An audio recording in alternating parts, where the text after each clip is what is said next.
আসসালামু আলাইকুম। মোহমায়ার বাহুডোরে পর্ব ২০। লেখিকা সাদিয়া।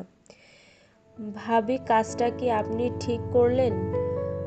আন্তারা বেগমের চাপা গলার কথার মানেটা ফাতেমা বেগম ধরলেন। তিনি নম্র গলাতেই উত্তর দিলেন, আল্লাহ আপা, আমি তো কিছুই জানি না তেমন। ছেলেটা ৯টার দিকে বাসায় এসেছে, হাতে যে কত কি হাবিজাবি নিয়ে এসে তুহিনকে দিল জানি না কিছু। আমাদের বাসায় তো এক গ্লাস পানিও খায়নি, আসছি বলেই বের হয়ে গিয়েছে। পরে তুহিনের কাছ থেকে জানলাম মেয়েকে আনতে জামাই নিজেই চলে গিয়েছে ওখানে। কিভাবে বলবো বলুন? জামাই প্রথম আমাদের বাড়ি এলো, একটু পোলাও, রোস্ট আর খাসির গোস্ত রান্না করেছিলাম। খুব বেশি কিছু করতেও পারিনি অল্প সময়ে। এসে পর থেকেই শুধু তাড়া দিচ্ছে চলে যাবে বলে। খুব খারাপ লাগছে আমার। চিন্তা করবেন না আপা, আরেকবার ইহাম বাবাকে নিয়ে যাব আপনাদের ওখানে। আচ্ছা, ওরা কি রওনা দিয়েছে? হ্যাঁ ভাবি, এই তো মাগরিবের পরই বের হলো। জ্যাম এর পাল্লায় পড়ে ২ ঘন্টার রাস্তা আসতে ৩.৫ ঘন্টা লাগলো। বাসায় পৌঁছাতে তখন রাত প্রায় ১০টার মতো বেজে গিয়েছে। ইহামের তখনের করা কাজের পর থেকে দুজনের মাঝে আর তেমন কথা হয়নি। কয়েকবার চোখে চোখ পড়ার পর দুজনই সঙ্গোপনে সরিয়ে নিয়েছে। ইহাম নিজেও খুব একটা কথা বলার আগ্রহ প্রকাশ করেনি। বাসায় ঢুকে মাহিন সাহেবকে দেখেই বিনম্র গলায় ইহাম ওনাকে সালাম জানালো। মাহিন সাহেব আপ্লুত হয়ে হেসে জবাব দিলেন, ওয়ালাইকুম আসসালাম। বাবা, তুমি সকালে এসেই নাকি চলে গিয়েছিলে? জি আব্বু, মায়েরাকে আনতে ফুপির বাসায় গিয়েছিলাম। মায়েরা ভোতা মুখ নিয়ে হনহন করেই চলে গেল। ইহাম না চাইতেও ক্লান্ত শরীরটা নিয়েই সোফায় বসলো। মাহিন সাহেবের সাথে সৌজন্যতা দেখিয়ে অবসাদ গতর নিয়েই আলোচনায় বসেছে। এক পর্যায়ে ইহাম কৌতূহল দেখাতে প্রশ্ন করল, আপনার রিটায়ার্ড কবে আব্বু? আছে বাবা, আরো কয়েক বছর। হাতে কিছু টাকা আছে, ভাবছি পেনশন পাবার পর ফ্ল্যাট কিনে রাখবো। আর যাই হোক, বাকি জীবনের চিন্তা থাকবে না ইনশাল্লাহ। বৃদ্ধাশ্রমের ভাত না খেয়ে তখন বুড়ো বুড়ির সংসারটা কেটে যাবে। এভাবে বলছেন কেন আব্বু? তুহিন আছে, আমি আছি। আমার বাবা মা আর আপনাদের মাঝে তো কোনো পার্থক্য নেই। মাহিন সাহেব বুঝি খুব তৃপ্ততা নিয়ে হাসলেন, জবাব দিলেন, তুহিন আমার খুব ভালো ছেলে, ওকে দিয়ে এই আশা করি না। তবুও ছেলেদের মন বিয়ের পর কি থেকে কি হয় জানা নেই। তাছাড়া ও বিদেশ গেলে আশা করি ওখানেই সেটেল হয়ে যাবে। ওকে বলেছি, তবে রাজি না। পড়া শেষ করে সে দেশেই ফিরে আসবে বলে জানিয়েছে। তুহিন খুব ভালো ছেলে আব্বু, ও কখনো এমন করবে না। আল্লাহ দুনিয়ার সকল ছেলেদের বোঝার তৌফিক দান করুক। আচ্ছা বাবা, তুমি যাও, রুমে গিয়ে ফ্রেশ হয়ে নাও। তোমার শাশুড়ির রান্না বান্না মনে হয় শেষ। ডিনারের জন্য এক্ষুনি চিৎকার করবে। ইহাম খানিক হেসে এগিয়ে গেল মায়রার রুমের দিকে। মনে মনে ভাবল তুহিনের বিষয়টা নিয়ে। ঘরে ঢুকে দেখতে পেল মায়েরা একটা সুতির 3 পিস পরেছে, আয়নার সামনে বসে হাত পায়ে লোশন মেখে যাচ্ছে। ইহাম বিছানায় বসতে বসতে বলল, মাথা মোটা গোবর ঠাসা মেয়েদের শরীরের যত্নের জন্য এত কিছু করতে হয়। এদিকে গবেট মাথায় যে গুনিয়ে ঘুরে, তার বেলায়। মায়েরা রাগে কটমট করে অগ্নি দৃষ্টি নিয়ে ইহামের দিকে তাকায়। চোখগুলি জ্বলে যাচ্ছে ওই লোকটাকে দেখে। রাগে গজগজ করে জবাব দিল, কি করব বলুন? আমি তো আর আপনার তনয়ার মতো সুন্দরী না, তাই দিতে হয়। কারো চোখে তো পড়তে হবে, একা তো আর জীবন চলবে না। তার কথায় আচমকা ক্রোধে ইহাম এক পা এগিয়ে আসতেই ভয়ে সেও বসা থেকে উঠে দাঁড়ালো। পিছিয়ে যেতে চাইলেও সেটা আর হলো না। খপ করে ইহাম তার বাহু চেপে ধরে খিঁচে নিল দাঁত কপাটি। তখন এর ডোজটা মনে নেই তাই না? মানা করেছিলাম না এসব কথা বলতে। ভড়কে গেলেও মায়েরা নিজেকে শক্ত করে নিল, কঠিন গলাতেই শুধালো, তো কি করতে বলেন আপনি? এই নামমাত্র সম্পর্কটা টিকিয়ে রাখবো? যে সম্পর্কটার কোনো মূল্য নেই সেটা কেন টিকিয়ে রাখবো? পরীক্ষা শেষ হলে আব্বুকে বলবো তখন। পরীক্ষার পর দেখো না তুমি কোথায় থাকো, তখন দেখবো তোমার তেড়ামি। ঘাড়ের প্রতিটা তেড়া রগ একটা একটা করে সোজা করবো না। আপনি কি এটা জানেন না মিস্টার ফাহাদ ইহাম চৌধুরী, যে বেঁকা জিনিস ঠিকঠাক ভাবে সোজা হয় না, বেশি সোজা করলে সে বরঞ্চ ভেঙে যায়। তোমরা মেয়েরা জানো তো শুধু এই এক হাদিস, সব কটা ঘাড়তেড়ার জাত। বাহির থেকে তখন ফাতেমা বেগমের ডাক ভাসছে। ডিনারের জন্যে হাঁক ছাড়লেন তিনি। মায়েরা ইহামের চোখের দিকে তাকালো, তবুও নিজের কবজি বন্ধন মুক্ত করল না মায়রার বাহু থেকে, বরং একটু শিথিল করে কোমল স্বরে বলল, ডিনারের পর্ব তাড়াতাড়ি শেষ করে ঘরে আসবে। আলমারিতে যে প্যাকেটটা আছে ওটা পরে রেডি হবে। কথাটা যেন দ্বিতীয়বার বলতে না হয়। মাথামোটা গবেট কোথাকার। হাত ছেড়ে দিয়ে ইহাম ওয়াশরুমে চলে গেল। মায়েরার রাগে শরীর জ্বলে গেল। এই লোকটা তাকে মাথামোটা গবেট কেন বলে সবসময়? দাঁতে দাঁত লেগে আসে ক্রোধে। পরক্ষণে মনে হয় আলমারির কথা। প্যাকেট কিসের প্যাকেট? ওখানে এই রাতের বেলায় তৈরি হতে যাবে কেন? সে কপাল কুঁচকে আসে মায়রার। ভেতরের উদ্দীপনা সঞ্চয় করে এগিয়ে যায় আলমারির দিকে। তখন মায়ের চেঁচানো শুনে দৌড়ে ঘর থেকে বের হয়। শিফু মনমরা হয়ে বসে আছে। তার মন সন্দিহান, দ্বিধাগ্রস্ত, সূর্য উদীয়মানের মতো সত্য।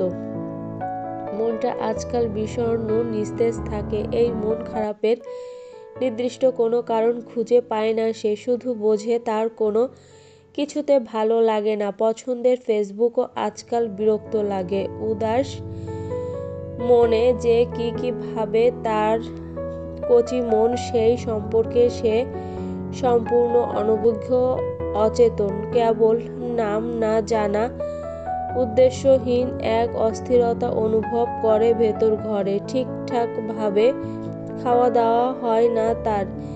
চিকন শরীরটাও আরো জীর্ণ হয়েছে। ক্ষণে ক্ষণে তুহিনের কথা মনে আসে। অদ্ভুতভাবে ভেতরটা ছটফট করে ওঠে কোনো কারণে। এই উত্তর খুঁজে না পাবার বিষয়টা তাকে আরো অস্থির আর বিষণ্ণ করে তোলে। মা সেই কখন থেকে ডাকছে খাবারের জন্য, কিন্তু তার খেতে মন চাইছে না। দুপুরবেলা গুনে গুনে 6 লোকমা খাবার পড়েছিল পেটে। এরপর আর কিছু খায়নি সে। বিকেলের নাস্তায় তার আম্মু তার পছন্দের রামেন রান্না করে দিয়েছিলেন, তাও খায়নি। পেটে খিদেও বা লাগে না কেন? তার এই অনুভূতিগুলি কোথায় কোন অনুভূতির আড়ালে চাপা পড়ল? বড্ড হতাশ লাগে তার। নিজের মনকে বোঝাতে না পেরে আরো বিষণ্ণতার কালো আধার তাকে যেন আষ্টেপৃষ্ঠে জড়িয়ে নিচ্ছে। নিজের উপরও বড্ড বিরক্ত অনুভব লাগে তার। কাল তো আম্মু একবার বলেই বসেছিলেন, তুই কি তুহিনকে পছন্দ করিস? সে তার মায়ের কথার পিঠে কোনো জবাব দেয়নি, বরং নিরুত্তর রয়েছে। তার উপর আজকে ভাইয়ের আগমন তাকে আরো চিন্তিত করে তুলেছে। ঘরে তুহিন ভাইয়ের বিষয়টা নিয়ে টুকটাক কথা হয়। আব্বু আম্মু কেউ কিছু তাকে সেভাবে না জিজ্ঞেস করলেও না বললেও ভাইয়া ওই কাঠিন্য মানুষটার সামনে কি এই বিষয় নিয়ে তাকে ভয়াবহ পরিস্থিতির মুখোমুখি হতে হবে? খাবার খেয়ে এসে ইহাম আগে আগে বিছানায় গিয়ে চিত হলো। শরীর অকারণেই যেন ক্লান্ত লাগছে। ঘড়ির দিকে তাকিয়ে দেখল প্রায় 11টা 16 বাজে। এর একটু পর মায়রা এলো রুমে। নিঃশব্দে গটগট পায়ে গিয়ে পড়ার টেবিলে বসলো। আইসিটি বইটা নিয়ে ভোঁতা মুখ ঠেসে রেখেছে সেখানে। ইহাম এক পলক তাকিয়ে দেখলো তাকে। দেখো যেন কত মেধাবী ছাত্রীর ছটা এসেছে। এই ঘাড়-ত্যাড়া মেয়ে কি আর এক কথায় তার কাজ করবে? এইটুকু শরীরে কত তেজ দেখো মেয়ের। সবটা সময় ফালতুগিরি তেড়ামি না করলে মেয়ের হজম শক্তির অভাবে কোষ্ঠকাঠিন্য রোগ হয়। বেয়াদব মাথামোটা মেয়ে একটা। ইহাম বিরক্ত হয়ে ডাকলো, মায়েরা, কি বলেছিলাম তোমায়? মেয়েটা তার কথা শুনতে পেয়েও এমন ভান করলো যেন ঘরে বাকি আর কেউ নেই। সে খুব মনোযোগী ভঙ্গিতে তাকিয়ে আছে বইয়ে। ইহাম উঠল, দরজার সিটকিনিটা ভালো করে লাগিয়ে দিয়ে এসে মায়রার সামনে দাঁড়ালো। মায়রা তখন নিরুত্তর, মাথা তুলে তাকায় উনি, যেন জোরপূর্বক মুখ গুজে রেখেছে বইয়ের দিকে। ইহাম রাগ দেখিয়ে বইয়ের পৃষ্ঠায় থাবা মেরে হাত রাখে। মায়রার দিকে তাকিয়ে কটমট করে বলে, এদিকে তাকাও বেয়াদব মেয়ে। মায়রা চোখ বন্ধ করলো। বুঝতে পারলো লোকটা রেগে গিয়েছে, কিন্তু সে নিজেই তো অনুচিত অস্থিরতায় ভুগছে। আজ কেন যেন তার নিজের রুমে এই লোকটার সাথে থাকতে তার অদ্ভুত লাগছে। একটা অস্বস্তি ভাবও হচ্ছে। ভেতরের আলোড়নটা ঢোক গিলে হজম করার চেষ্টা করলো সে। অতঃপর মাথা উঁচু করে তাকালো ইহামের দিকে। শান্তভাবে জবাব দিল, জানেন আমি বেয়াদব। বারবার এই কথাটা বলতে হয় কেন? কিছু বলবেন? লাগবে কিছু? এই মুহূর্তে তুমি উঠে রেডি হও, এটাই চাইছি। এত রাতে রেডি হতে যাব কোন সুখে? আপাতত আমার পড়া আছে, আপনি গিয়ে ঘুমিয়ে পড়ুন। তুমি আমার কথা শুনবে না, তাই তো? এমন অভিনয় করছো যেন বিশ্ব সেরা ছাত্রী তুমি। মাথায় তো শুধু ওই পচা গোবরে ভরা। তো এখন পড়া বাদে যেটা বললাম সেটা করো। আপনার কথায় আমি কিছু করতে যাব কেন? কি মনে করেন কি আপনি? যা বলবেন তাই শুনবো কেন আমি? ইহাম উত্তর দিল না, রাগ লও না। উল্টে মায়রার হাতের কবজি ধরে টেনে তুলল। আলমারির কাছে নিয়ে গিয়ে নিজেই খুলে শপিংটা বের করলো। সেটা এগিয়ে দিয়ে শান্ত স্থিরভাবে বলল, এটা পরে রেডি হয়ে নাও ফার্স্ট। খুব বেশি সময় দিচ্ছি না কিন্তু। পারবো না আমি। পারবে, অবশ্যই পারবে। আমি বলেছি তাই তুমি পারবে মায়রা। ওই মোলায়েম কণ্ঠে না ছিল কোনো রুক্ষতা, কঠোরতা কিংবা হুকুমের আভাস। যা ছিল কেবল তা কোমলতা আর স্নিগ্ধতার আধিপত্য। ভেতরের এক যেটা দমল যেন মায়রার। সে মাথা নিচু করে নিল, মুখ ঘুরিয়ে প্রশ্ন করলো, কি আছে এতে? শাড়ি। চট করে মায়রা আবারও তাকালো ইহামের দিকে। চোখের ভাষা শান্ত, স্থির, নির্লিপ্ত। নাকের পাটা ফুলিয়ে প্রশ্ন করলো, পরবো না আমি ওটা? আপনি না মানা করেছিলেন আমায় শাড়ি পরতে? আপনি কোনো না কোন মেয়ের উপর ক্রাশ খেয়েছিলেন কলেজে, তাহলে কেন পরবো? এখন তো আর আমি কলেজে পড়ি না, বিএ পাশ করেছি। বউকে শাড়ি পরতে বলবো, দরকার পড়লে বলবো আমাকে আঁচলে বেঁধে নিয়ে ঘুরতে। তোমার মোটা মাথায় অত সব বুঝতে হবে না। তুমি আগে এটা পরে রেডি হয়ে নাও। বেশি সময় নিবে না কিন্তু। আমি ভুলেও এটা পরবো না। আপনার মনে নেই আপনি না করার পর জিদ দেখিয়ে শাড়ি পরেছিলাম বলে কি কি বলেছিলেন, কেমন ব্যবহার করেছিলেন? আমার মতো মেয়ের প্রতি আপনার কোনো আগ্রহই নেই বলেছিলেন। তাহলে এখন এত আলগা পিরিত দেখাচ্ছেন কেন? যান তো, দূরে যান। ইহামের বাড়িয়ে দেওয়া শপিংটা ঠেলে মায়রা চলে যেতে পা বাড়াতে ইহাম খপ করে তার কোমর পেঁচিয়ে নিয়ে এলো নিজের কাছে। কানের দিকে মুখ বাড়িয়ে দিয়ে ফিসফিস আওয়াজে বলল, পিরিতি দেখাতে চাইনি বলেই তো মানা করেছিলাম মাথামোটা গবেট। তোমার ওই অঙ্গ জ্বালানো গায়ে শাড়ি যে একদম বেমানান সেটা যদি তুমি জানতে মেয়ে, যা একদম ঝলসে দেয় অন্তর। একটু স্বস্তির জন্য হৃৎপিণ্ডটা আকুপাকু করে বেসামাল ভাবে। এই মরণ যন্ত্রণা যেন সারা অঙ্গ গ্রাস করতে না পারে, তাই বলেছিলাম কথাটা, যেটা তোমার মোটা মাথায় গোবর অব্দি যায়নি। এনিওয়ে, শাড়িটা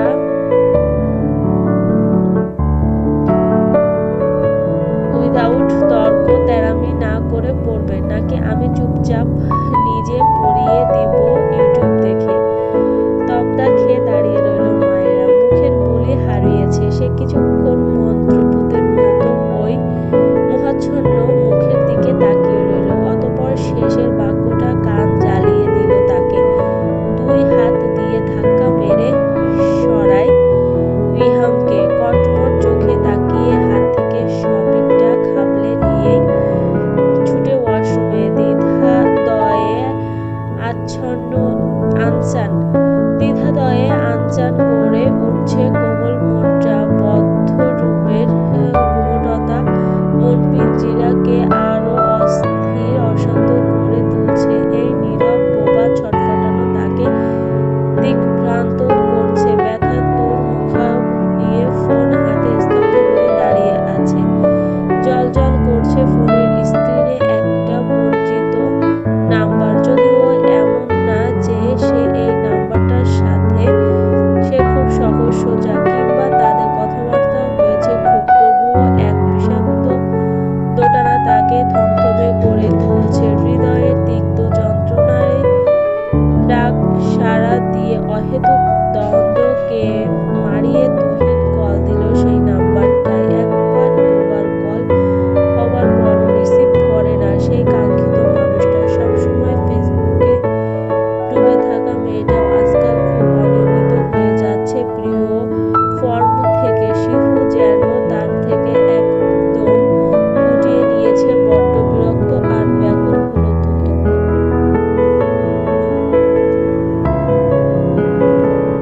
রাগে হুঙ্কার তুলে নিজের ফোনটা ছুঁড়ে দিল।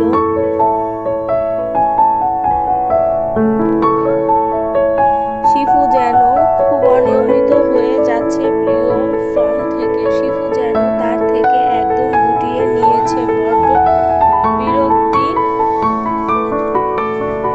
বড্ড বিরক্ত আর ব্যাকুল হলো তুহিন। রাগে হুঙ্কার তুলে নিজের ফোনটা ছুঁড়ে দিল বিছানার উপর। ক্ষণে ক্লান্ত হয়ে ধপ করে নিজেও বসলো বিছানায়। চোখে মুখে কাতর তিক্ত হতাশার কায়া। অসহায় হয়ে চোখ ঢেকে ফেললো দুই হাত দিয়ে। যতই বলুক সে বিদেশ যাবে না, জেদ ধরে থাকলেও সে ঠিকই সব কাজ চলমান রেখেছে। খুব শীঘ্রই সব ঠিকও হয়ে যাবে। এটাও তার জীবনের খুব বড় একটা অধ্যায়। সুযোগটা হাতছাড়া হলে জীবন ধরাশয়ীর দিকে অগ্রসর হবে। ঠিক কিছু একটা ব্যবস্থা সে করবে। মনে মনে ভেবে নিল এবার তার নিজেকেই কিছু একটা করতে হবে। বাবার আশায় বসে থাকাও যায় না। ইহাম ভাই এখন একমাত্র ভরসা। উনি বিচক্ষণ হয়ে নিশ্চয় কিছু একটা করবেন। ওরা কেন বুঝতে চায় না শিফুকে আমি পছন্দ করি। টকটকে একটা লাল রঙের শাড়ি পরেছে মায়েরা। জানালার ধারে বিষণ্ণ মুখে দাঁড়িয়ে আছে মেয়েটা। চোখের ভাষা অশান্ত চঞ্চল।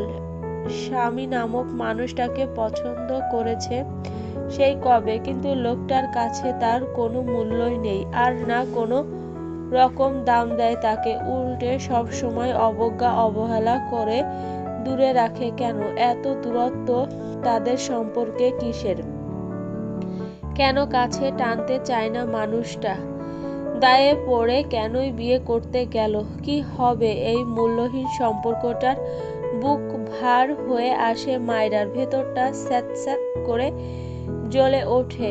রাত তখন 11:52 বাজে। ইহাম নিঃশব্দে এগিয়ে গেল শাড়ি পরিহিত মায়রার। আগুন কায়া তার হৃদয় ঝলসে দেয়, চোখ জ্বালিয়ে অঙ্গার করে তোলে। ভেতরটা তখন অশান্ত বিক্ষোভে নামে। তবুও ধীর পায়ে একদম চুপটি করে এগিয়ে যায় মায়রার দিকে। একদম পেছনে গিয়ে দাঁড়ায় নিভৃতে। আচমকা শাড়ির আঁচল ভেদ করে মায়রার কোমল উদরে হাত ঢুকিয়ে নিজের সাথে জড়িয়ে নেয়।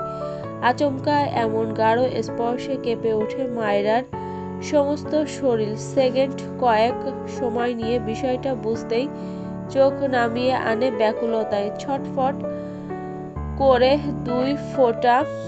টপ টপ করে 2 ফোঁটা পানি গড়িয়ে পড়তেই আড়াল করে নেয় তা। ইহাম ওই তুলতুলে ওদরে হাত বুলিয়ে আরেকটু টেনে আনে মায়রাকে। উন্মুক্ত ঘাড়ে আলতো করে চুমু খেতেই শিউরে উঠল মেয়েটা। নিজেকে ধাতস্থ করে লেগে আসা কণ্ঠে জানালো, হুটহাট করে আপনি আমাকে এভাবে স্পর্শ করবেন না, বিরক্ত লাগে। ইহাম প্রতিক্রিয়া দেখালো না, ঘাড়ের কাছ থেকে মুখটাও তুলল না, বরং এভাবে ফিসফিস করে বলল, যদি বলি এই বিরক্ত স্থায়ী হবে, মরণের আগ পর্যন্ত এই বিরক্ত তোমাকে বধ করবে, তখন এই বিরক্তের রেশে আরো এক ধাপ বেশি বিরক্ত হবে তুমি বলদ মেয়ে। দেখুন ইয়েস মিসেস চৌধুরী, আজ দেখব, সব দেখব, প্রতিটি ভাজে ভাজে পরদে পরদে দেখব। আমার দেখার ধরন না তোমাকে অস্বস্তি কিংবা বিতৃষ্ণায় ফেলে দেয়। মায়রাকে আর কিছু বলার সুযোগ না দিয়ে ইহাম আলতো করে কানের লতিতে একটা চুমু খায়। এক ভয়ঙ্কর তোলপাড়ে শিউরে মেয়েটা চোখের কপাট লাগায়। পরপরই ইহাম একটা কাপড় বেঁধে দেয় তার চোখে। ভীষণ বিস্ময়ে সে সন্দিগ্ধ কণ্ঠে শুধালো, কি করছেন? চোখে কাপড় বাঁধছেন কেন? ইহাম তার কানের খুব কাছে মুখ নিয়ে এসেছে, তা বেশ টের পাচ্ছে মেয়েটা। অজানা আশঙ্কা তার ভেতর কাঁপিয়ে তুলছে। শরীরের শিরা উপশিরায় কি যে ছোটাছুটি করছে তা বুঝতে অক্ষম সে। ইহামের একদম ফিস ফিস কণ্ঠ কানের লতিতে লাগলো, চুপ, একদম চুপ। হাতটা শক্ত করে নিজের মুঠোয় নিয়ে আসে। আবারও ফিসফিস কণ্ঠ, শক্ত করে ধরে রাখবে হাতটা, একটুও এদিক ওদিক করবে না, চুপচাপ যেদিকে নিয়ে যাব সেদিকে যাবে। আর মনে মনে ঠিক করে নাও, এই যে হাতটা আমার মুষ্টিযোগে এলো, এই হাত আর ছাড়া হবে না, আর না বন্ধনটা ছিন্ন হতে দিব আমি। মায়রার ভেতরটা লাভার মতো স্ফুটিত হলো। রক্ত কণিকায় উষ্ণ স্রোত বকবক করে প্রবাহ করলো। ভেতরে হাতুড়ি পেটার শব্দ তাকে যেন আরো আবর্তন করছিল। এই লোকটাকে কি করে বোঝাবে? সে চায় না এই বন্ধনটা ছিন্ন হোক, বরং মনের সূক্ষ্ম ইচ্ছাগুলি তাকে জানান দেয় মানুষটা তাকে বুঝুক, তাকে তার মতো করে ভালো রাখুক। ওই কঠিনতার বৈপরীত্যে কোমলতা পূর্ণ হোক, তার সব ইচ্ছে আহ্লাদ পূরণ করুক, তাকে সর্বদা সুখকর একটা মুহূর্ত দিক। কিন্তু হায়, লোকটা যেন তার সম্পূর্ণ চাওয়ার বিপরীত। তার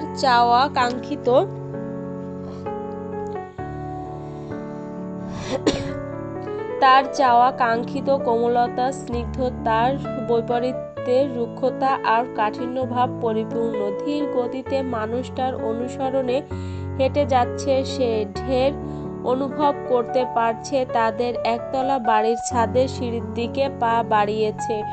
চোখ বাঁধা হাত অন্য হাতের মুষ্টিমেয়, তবুও এগিয়ে যাচ্ছে সিঁড়ি ভেঙে। কি হলো আর কতক্ষণ? আমার চোখের বাঁধনটা খুলে দিন। ইহাম জবাব দিল না। এতে বরং মায়রার মেজাজ আরো খারাপই হলো। এই লোকটা এত কম কথা বলে কেন? একটু কি প্রয়োজন ছাড়া বাড়তি মিষ্টি আলাপ তার মুখে রোচে না। বিরক্তই হলো সে। তার একটু পর ইহাম পেছন থেকে তার চোখের বাঁধন শিথিল করতে করতে ফিসফিস করে জবাব দিল, নাও এবার চোখ খুলতে পারো। চোখের উপর বাঁধন ছাড়া পেতেই পিটপিট করে তাকালো সে, কিন্তু সে অন্ধকারের অতলে ডুবে গিয়েছে। চোখের আইলানার টানা বলে একেবারে কালচে দিতেও পারল না। চোখের আইলানার টানা বলে একেবারে কচলেও দিতে পারল না। তবুও আলতো করে চোখ মলে একবার তাকালো সে। চারিদিক ঘুটঘুটে অন্ধকার, নিচ থেকেও আলো আসছে না। শঙ্কায় কপাল জড়ো হলো তার। মৃদু কণ্ঠে জিজ্ঞেস করলো, এত অন্ধকার কেন এখানে? লাইট জ্বালাচ্ছেন না কেন? কি হলো বিষয়টা? উত্তর দিচ্ছেন না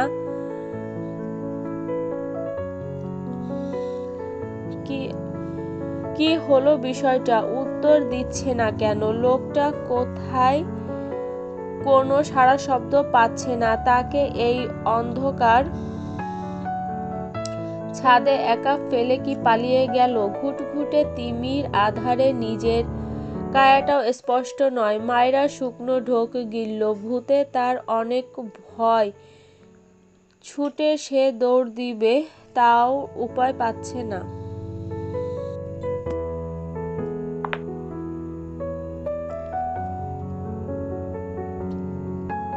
কি হলো বিষয়টা?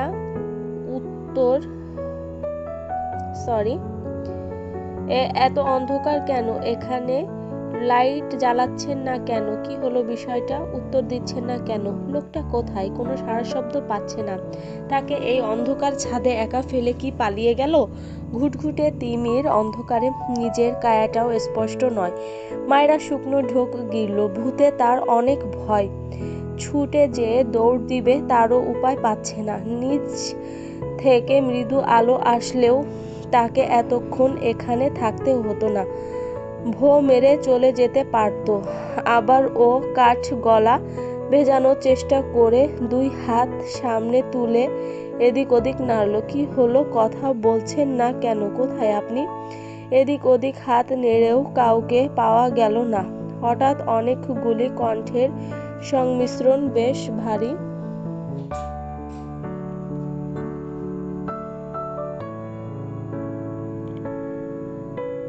এদিক ওদিক নেড়েচেড়ে কাউকে পাওয়া গেল না। হঠাৎ অনেকগুলি কণ্ঠের সংমিশ্রণ বেশ ভারী হয়ে কর্ণকুহর স্পর্শ করল।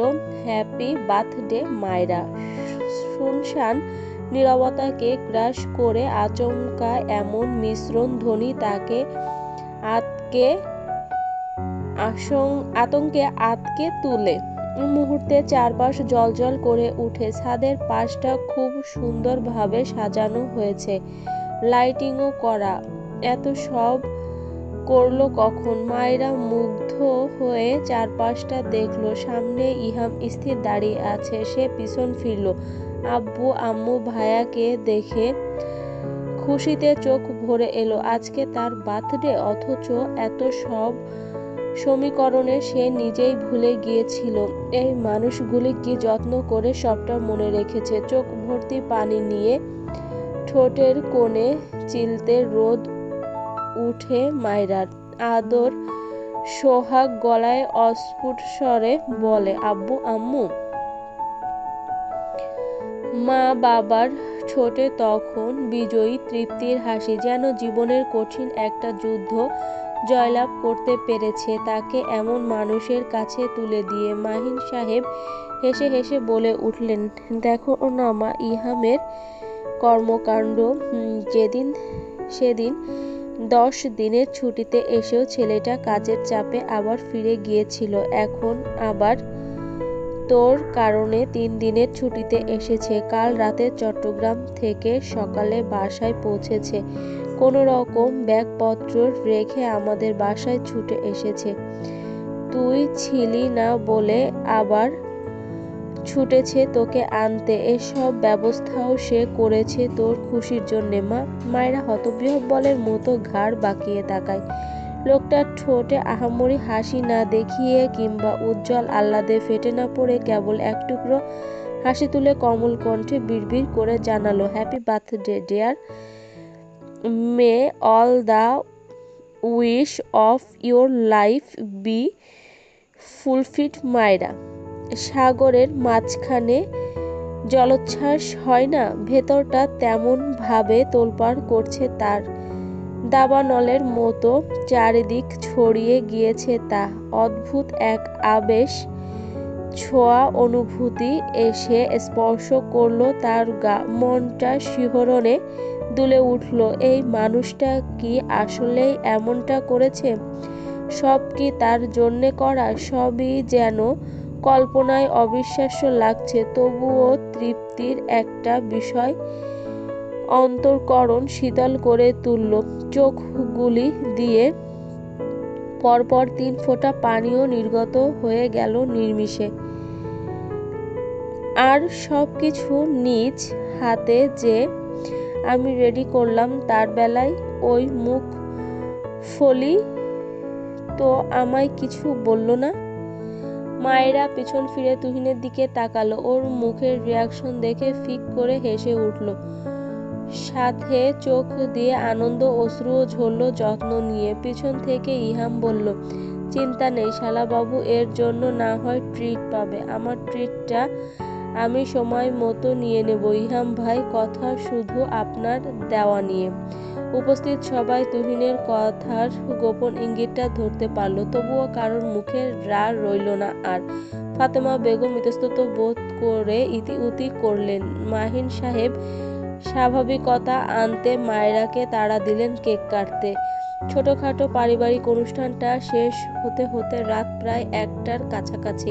সবাই যার যার রুমে চলে গিয়েছে। ইহাম নিজেও অপেক্ষা করছে মায়েরার কিছু কথা বলা জরুরি। কাল থাকতে পারবে কিনা বলা যায় না, বাসায় কাজও আছে, ওখানেও সময় দিতে হবে। সবাই তো নিজেদের রুমে চলে গিয়েছে, মেয়েটা এখনো আসছে না কেন? অধৈর্য হয়ে সে পা বাড়ালো বাহিরের দিকে। তখনই মায়েরা আঁচল ঠিক করতে করতে রুমে ঢুকলো। ইহাম তীক্ষ্ণ চোখে এক পলক দেখল, পরক্ষণে চুপচাপ গিয়ে বিছানার উপর পা ঝুলিয়ে বসলো। মায়েরার ভেতরের তখন সংকোচ ভাব, কিছু বলতে গিয়েও পারছে না। কোথাও একটা বাধা পাচ্ছে সে, কিন্তু মনে হচ্ছে অন্তত একটা ধন্যবাদ তাকে জানানো উচিত, কিংবা কিছু জিজ্ঞেস করা। ওদিক ফিরে করা তার ব্যতিব্যস্ত বিভ্রান্তি ভাব সবটাই নজর বোলাচ্ছে ইহাম। সে শুধু নীরব রয়ে সূক্ষ্ম দৃষ্টিতে দেখতে থাকলো মাথা মোটা মেয়েটা করে কি। নিজের সাথে নিজের নীরব দ্বন্দ্বের পর নিজেকে হালকা করতে তপ্ত শ্বাস ছুড়ে সে এদিক ঘুরে ইহামকে অমন নেশাক্ত চোখে তাকিয়ে থাকতে দেখে থমকে যায় পুরো। বিব্রত বোধ ও করে বিস্তর। ওই ইতস্ত বোধ সাথে নিয়েই অস্থির ভঙ্গিমায় দাঁড়িয়ে থাকে নিশ্চুপে, ঘোর লাগা চোখে ধারালো নজর। ইহাম খুঁটিয়ে খুঁটিয়ে পরখ করে মেয়েটাকে। টকটকে লাল শাড়ি পরনে, গায়ে আকর্ষণীয় লতানো অঙ্গ, মাথা হ্যাং করে দেয়। শরীরের কিছু ভাব ও স্পষ্ট যেন। মুখে খুব বেশি প্রসাধনীর ছাপ নেই, চোখে শুধু আইলাইনার টানা, ঠোঁটে হালকা লাল রং এর প্রলেপ। তবুও ইহামের এত বছরের নিভিয়ে রাখা অনল দাবানলের মতো বিস্তৃত হতে চাইছে, তাণ্ডব হচ্ছে যেন নীরবে নিঃশব্দেই। বুকের ভেতর তখন লণ্ডভণ্ড হওয়া স্পৃহার উৎপাত। এক দৃষ্টিতে সে এলোমেলো চোখে তাকিয়ে দেখছে মায়রার মুখের দিকে। তার এমন চাহনি মায়রাকে আরো বিব্রতে ফেলছে সে স্পষ্ট। তবুও দৃষ্টি সংযত করার কোনো তাড়া নেই। ওই গভীর চোখের গাঢ় চাহনিতে তাকিয়ে তলিয়ে যাচ্ছে মায়রা। আরো বেশি তার অস্বস্তি হচ্ছে। গলা শুকিয়ে চৌচির হয়েছে, তবুও কোনো রকম ধরে আসা কণ্ঠে বলল, আপনি এখানে এসেছেন কেন? খুব বেশি দূরে না থাকায় হাতের প্যাচে মুহূর্তেই মায়রাকে টেনে নিজের কাছে নিয়ে এলো। এক চুটিতে মেয়েটাকে নিজের কোলের উপর বসিয়ে দিল। বিষয়টাই খুব বেশি লজ্জায় মাথা নুইয়ে নিল মায়রা। একটু সময় নিয়ে ওঠার প্রচেষ্টা করতে ইহাম শক্ত করে চেপে ধরল নিজের উরুর ওপর। মোহভরা কণ্ঠে ফিসফিস করে বলল, তুমি জানো না তখন তোমার বাপে বলেনি সেটা? দেখুন, ছাড়ুন আমায়। ছাড়ছি না, কথা আছে আমার। ঠিক আছে, সেটা আমায় ছেড়ে দিয়েও তো বলা যাবে। নামতে দিন আমায়। মায়রার এক রোখা ভাব দেখে ইহাম চট করে আবারও তার গালে ছোট করে চুমু খেলো। ফিসফিস করে জানালো, আবার কোনো কথা বললে এর বেশি কিছু হবে কিন্তু। তড়িৎ গতিতে ইহাম ঠোঁট আঁকড়ে ধরল তার। এই মেয়েকে কোনো কিছুতে হলেও কাবু করতে হবে। তেড়ামি শুরু করলে মেয়েটা থামতেই চায় না। বেশ গাঢ় অধর স্পর্শের সমাপ্তি টেনে ছেড়ে দিল ইহাম। আমি খুব গুরুত্বপূর্ণ কয়েকটা কথা বলতে চাইছি মায়রা, খুব মনোযোগ দিয়ে আমার কথায় মনোনিবেশ করো। এই মুহূর্তেই কথাগুলি ক্লিয়ার করতে চাইছি। আরো বেশি সময় নিয়ে বিষয়টা ঘোলাটে করে পরিস্থিতি জটিল করা সমীচীন নয়। ভয়াবহ লজ্জায় লাল হয়ে আছে মায়রা। মাথা নিচু করে চুপটি করেই বসে আছে, নড়ছেও না। নড়লে আবার যদি লোকটা কি করে বসে, মাথা নিচু করে শাড়ির আঁচলে আঙুল পেঁচিয়ে যাচ্ছে একাধারে। মায়রা কি ছোটবেলা থেকেই একটু কঠিন স্বভাবের? বাহিরের সবার কাছে যেটা রুক্ষতা কাঠিন্য, আমার কাছে সেটা সহজবোধ্য। মায়রা, আমি ছেলেবেলা থেকেই একটু কঠিন স্বভাবের। বাহিরের সবার কাছে যেটা রুক্ষতা কাঠিন্য, আমার কাছে সেটা সহজবোধ্য। আমি মনে করি না আমার মাঝে খুব বেশি কঠিন স্বভাব আছে।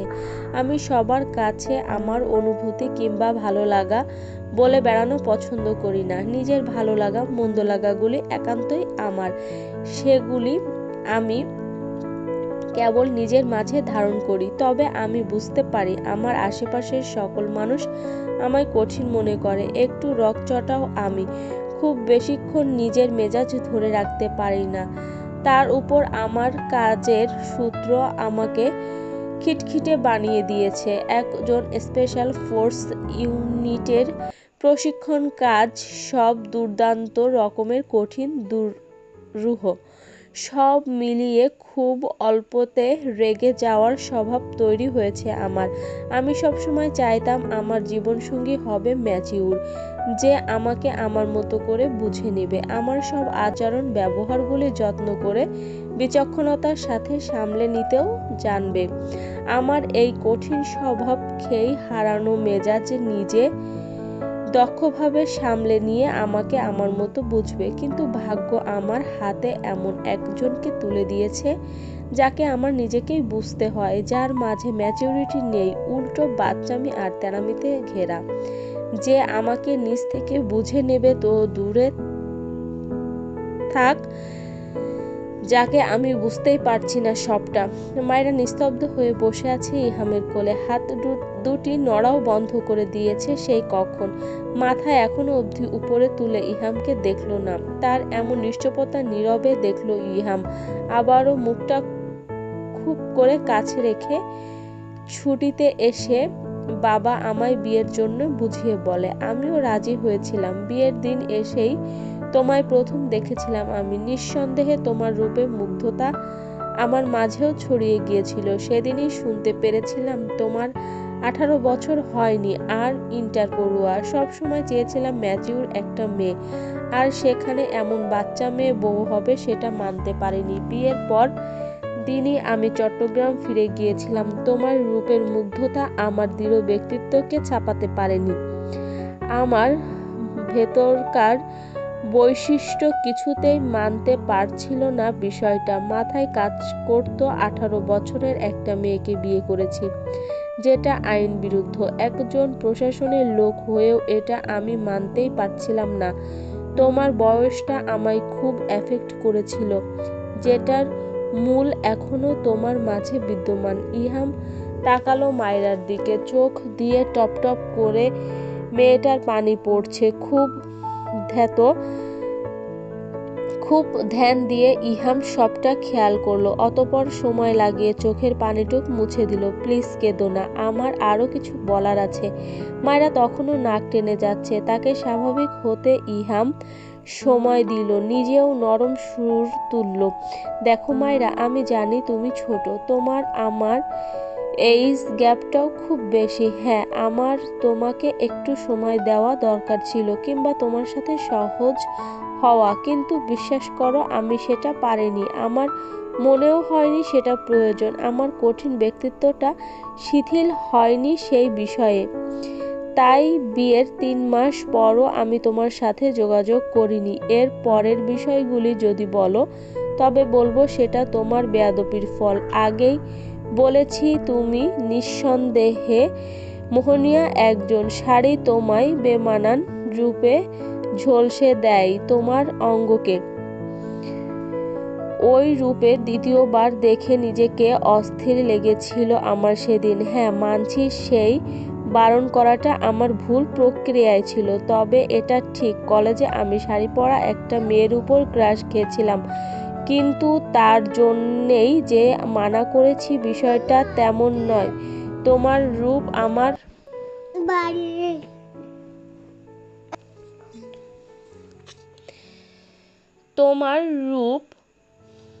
আমার হিংসাত্মক করেছিল, সেটা আমি মানতে পারিনি। ওই আগুনে ঝাঁপ দিতেও চাইনি, তাই বুঝিয়ে বলাটা আমার সমীচীন লাগেনি। এর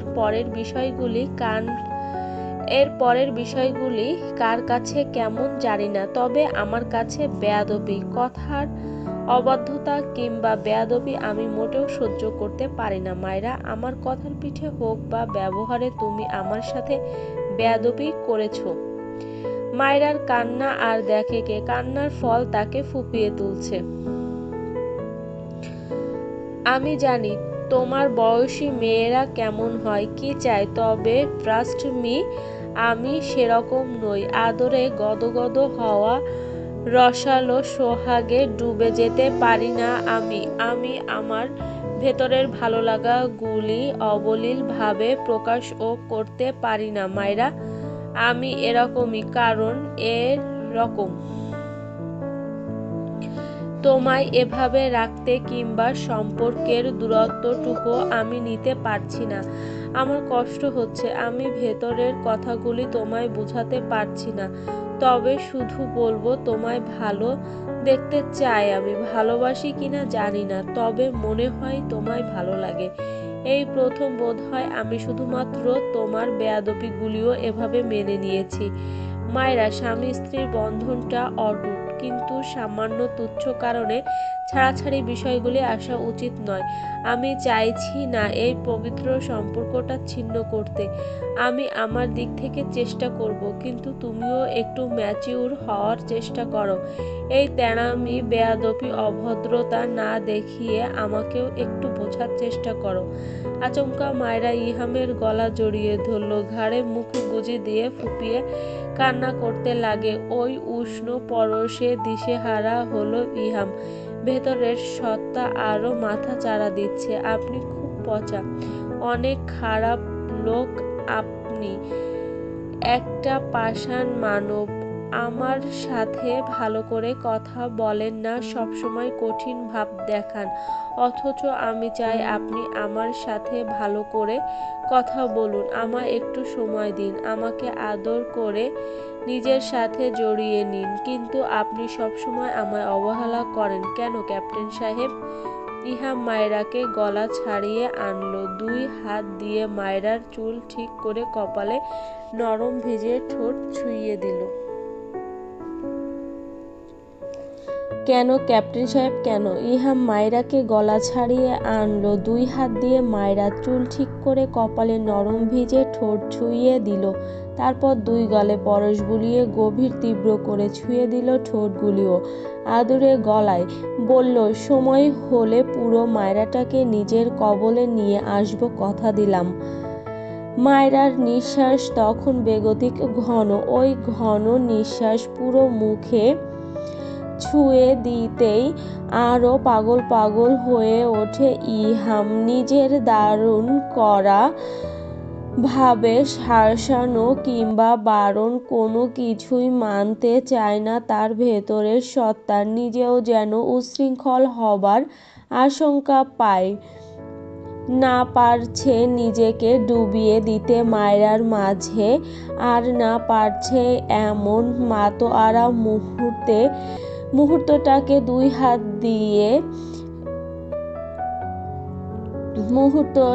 দুই হাত দিয়ে দূরে ঠেলে দিতে। উফ, অসহ্য লাগছে সবটা। তীক্ষ্ণ চোখে মায়রার লজ্জায় রক্তিম হয়ে আসা বদনে ঘন ঘন নিঃশ্বাস নেবার দৃশ্যটা যেন খ্যাপাটে করে তুলল তাকে। মুহূর্তে ঠোঁট বুলিয়ে দিল মায়রার গলায়। অস্থিরভাবে হাত বিচরণ করল শরীরের ভাঁজে ভাঁজে। মায়রার প্রতিটি লোমকূপ যেন শীতল বরফে পরিণত হচ্ছে। চোখ খিচে সেই অস্থির যন্ত্রণাটা ঠিক গিলে নিচ্ছে শুধু। খুব গভীরে চলে যেতেই আবারও দৃঢ় ব্যক্তিত্ব ইহামের কানে কানে কিছু বলে গেল ফিসফিস করে। নিজের ঘোর লাগা চোখগুলি চট করে খুলল। মনে হলো না, এখনই না, এটা সঠিক সময় নয়। ইহাম, বিষয়টা যদি ভুল হয়, যার ভয়াবহ ফল যদি পড়ে মেয়েটার উপর। আচমকা ইহাম শাড়ির আঁচল ঠিক করে দিল মায়রার। ঝট করে উঠে দাঁড়ালে মায়রা খপ করে চেপে ধরল হাতখানা। মাথা উঁচু করে তাকিয়ে রইল ইহামের দিকে। ইহাম সময় নিয়েই ঘাড় বাঁকালো। মায়রার দিকে চেয়ে ওই করুণ লাজুক মুখশ্রীটা দেখে বুক কামড়ে উঠল। মেয়েটা এভাবে কেন তাকাচ্ছে তার দিকে? ওই চোখের ভাষা এমন কেন?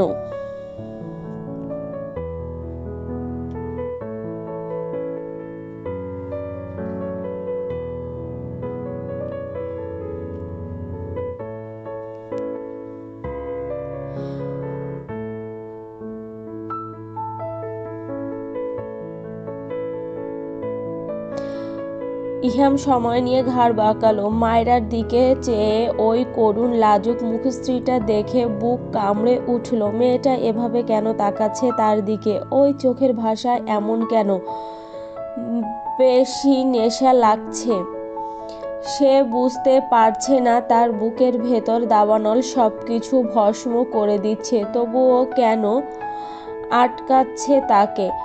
মায়রা, প্লিজ ক্যাপ্টেন সাহেব, আমাকে দূরে ঠেলে রাখবেন না, আমি কষ্ট পাচ্ছি। মায়রা, কিছুদিন পর তোমার ফাইনাল এক্সাম, এই সময়ে ভুল কিছু হয়ে যাক চাইছি না।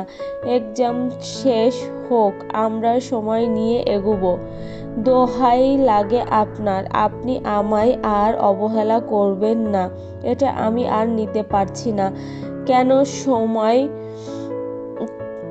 নিচ্ছেন? কাছে টানতে কি সমস্যা আপনার? আর অবহেলা করবেন না আমায়, প্লিজ। ইহাম দাঁত পিষে আনে ইহাম। হৃদয়ের দোটানার সবকিছু যেন ব্যর্থ হয় মায়রার কণ্ঠে আর চেহারার বদনে। বজ্রবেগে ঝাপটে নেয় মায়রাকে। খ্যাপাটে বাঘের মতো মুখ ডোবায় মায়রার গলার নরম ভাঁজে। নিঃশ্বাসের পাল্লা রাতের সাথে সাথে ঘন হয়, দৃঢ়ভাবে ছুঁয়ে যায় নিশীথের রং। কোথাও যেন কোনো তৃপ্তির ডাক পরিবেশকে আলোড়িত করে। ছিন্নতার বন্ধন থেকে মুক্ত করে এক পবিত্র বন্ধনের জোর। ক্যাম্পে খুব ভোরে ওঠার অভ্যাস ইহামের। যেহেতু স্পেশাল ফোর্সের অফিসারদের তুলনায় তাদের বেশ শৃঙ্খলা আর কঠিন নিয়মে থাকতে হয়। ভোর 5টায় উঠে প্রাতঃকালের ব্যক্তিগত কাজ শেষ করে শেভ টেভ হয়।